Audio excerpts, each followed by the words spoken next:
Indonesia, halo. Inilah wajah pedagang Aceh yang ke Penang membeli senjata untuk melawan kerajaan Belanda dan Jawa dari negara Indonesia. Jawa Regimen berbahaya kerana mereka disokong oleh pasukan elit Belanda dengan tentera laut dan juga kereta perisai. 2/3 militer Belanda berasal daripada Pulau Jawa. Mereka telah berkhidmat kepada Pulau Jawa hampir 350 tahun. Celaka betul. Inilah Kesultanan Endon. Sumatera, Kalimantan semuanya mahu dikuasai Jawa. Aceh adalah negara Islam dan pada masa itu Aceh adalah pembantu jika ada wilayah-wilayah yang ingin berperang. Belanda telah meminta Pulau Jawa menyerang Aceh pada tahun 1870 kerana Belanda tidak mampu. Ramai orang Jawa join Belanda Army dan ramai yang menjadi murtad. Perang ini dikenali sebagai perang antara bangsa. Belanda telah membantu memberikan senjata dan bonus kepada orang Jawa yang dapat membunuh Panglima Aceh. Ramai orang Jawa join askar Belanda.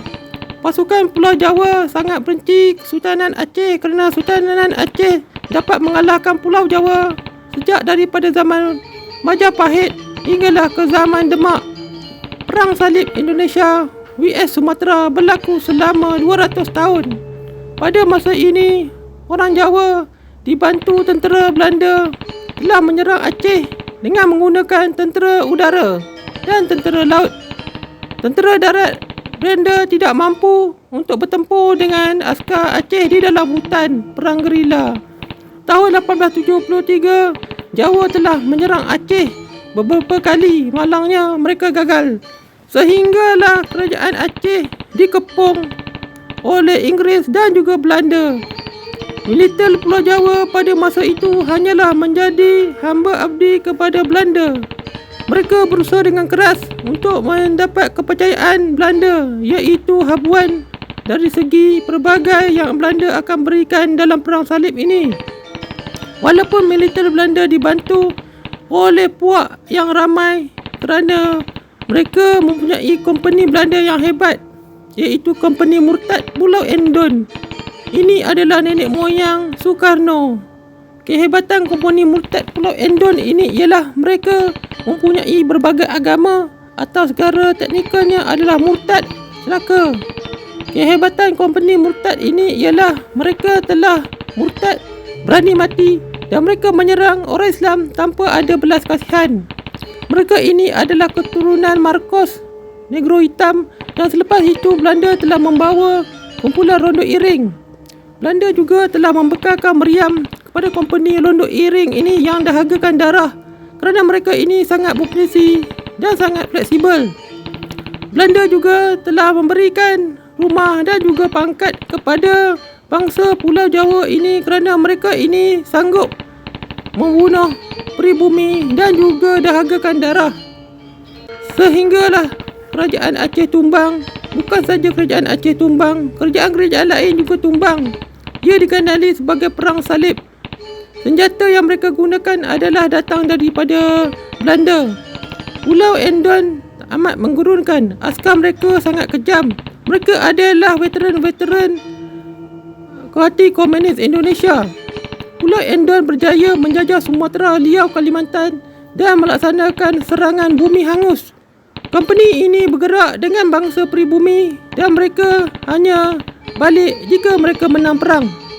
Yang pergi banyak yang mati dan mereka adalah company daripada Pulau Jawa. Kemiskinan punca utama Pulau Jawa membantu Belanda menyerang negara Islam. Pada masa ini, Pulau Endon bersama Belanda telah menjajah banyak tanah sehinggalah pada akhirnya mereka mendapat target iaitu Aceh. Belanda juga telah melantik orang Jawa sebagai gubernur ataupun ketua-ketua tentera yang melaksanakan misi revolusi, iaitu membunuh imam masjid Bilal Badri dan membakar masjid. Kerana mereka ingin sangat kejam, mereka telah dibawa ke Belanda untuk mensujud kepada Ratu Wilhelmina. Eropah juga terkejut kerana mereka tidak pernah jumpa pribumi seperti Pulau Jawa. Mereka ini sanggup membunuh pribumi dan bangsa sendiri demi pangkat dan juga harta. Jom kita lihat Indonesia sekarang. Sama, memang sama. Perang Salib ini telah mendapat pujian daripada negara-negara Eropah. Eropah menyokong perang salib di Asia dan Batavia menjadi markas lokasi perang salib. Kejahatan bangsa Londo Iring ini adapun Indonesia menyebabkan ramai kerajaan dan ketuhan Asia Tenggara. Pada tahun ini, mereka tidak dapat mendapatkan negeri Islam lagi.